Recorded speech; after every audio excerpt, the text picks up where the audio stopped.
जब मैं जाड़ों में लिहाफ ओढ़ती हूँ तो पास की दीवारों पर उसकी परछाई हाथी की तरह झूमती हुई मालूम होती है और एकदम से मेरा दिमाग बीती हुई दुनिया के पर्दों में दौड़ने भागने लगता है। न जाने क्या क्या कुछ याद आने लगता है।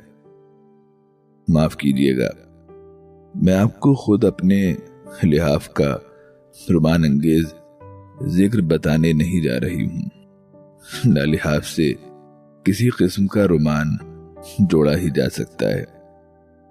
मेरे ख्याल में कंबल कम आरामदेह सही, मगर उसकी परछाई इतनी भयानक नहीं होती जितनी जब लिहाफ की परछाई दीवार पर डगमगा रही होती है।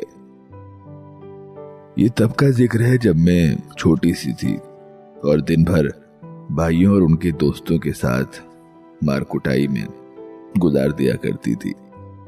कभी कभी मुझे ख्याल आता कि मैं कमबख्त इतनी लड़ाका क्यों हूं इस उम्र में, जबकि मेरी और बहनें आशिक जमा कर रही थी।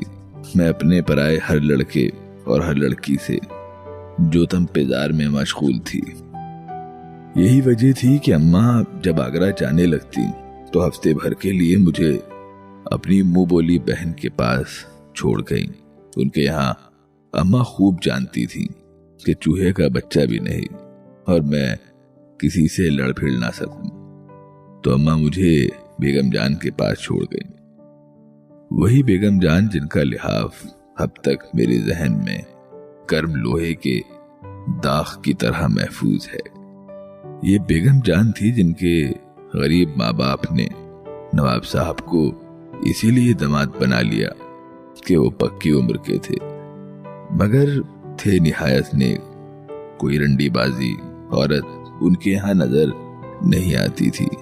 खुद हाजी थे और बहुतों को हज करा चुके थे।